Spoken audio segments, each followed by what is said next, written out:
What's going on, fishy friends? Alright, here we are in the fish room, and the proven pair, I don't know, they seem to be going at it a little bit, but we still got wigglers back there. A couple of them are free swimming. So far so good.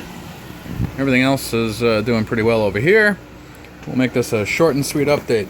A couple of new fish today for one of these 10-gallon tanks. What do we got here? We got emerald eye rasboras. Emerald eye rasboras. Yeah, I can speak.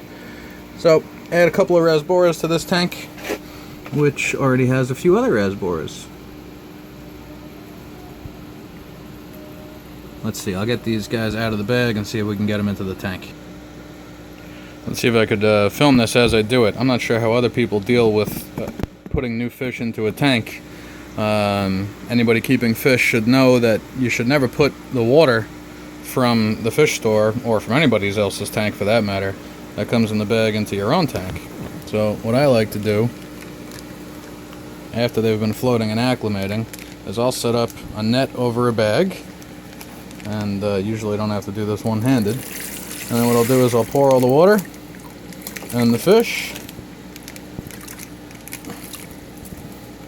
into the net, where the fish are now jumping and gasping for air, and then drop them in the tank like that.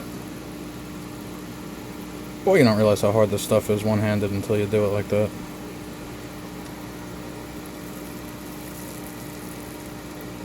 Alright, fish are out.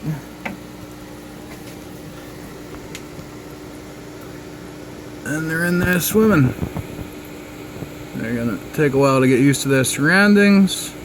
I don't know if that eye shows up on the video here, but they do have a bright, brilliant, emerald colored eye. Hence the name. Alright guys. We'll let them acclimate, get used to this tank.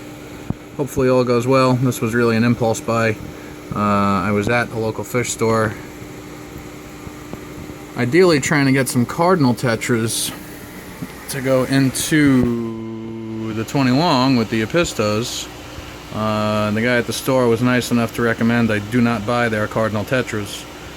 Told me they have not been having good luck with them and have not been getting healthy stock, which was kind of surprising because the fish looked great. But he said only 2 days ago they got a shipment of 50 in. He thinks they sold 5 and they're down to only 10 fish left because everything else died off. And he said that's been the case for a couple of months now, so he doesn't know if their supplier is no good. It's his understanding that nobody in my local area here in New York is getting any healthy cardinals. So be it. I'll have to wait until I can find some healthy stock somewhere else. So in lieu of cardinal tetras for that tank, we got emerald eye rasboras for this tank. Now I don't know about any of you guys, but I've never heard of an emerald eye rasbora. So there's a chance these are known by a different name. Local fish stores often like to either make up names or just believe something they hear from someone else, I feel like sometimes. But anyway, they're a good looking little fish. I figure they're a good fit to go into a tank with a couple of other rasboras, and hopefully they thrive. Alright guys, I'll be back soon with another update.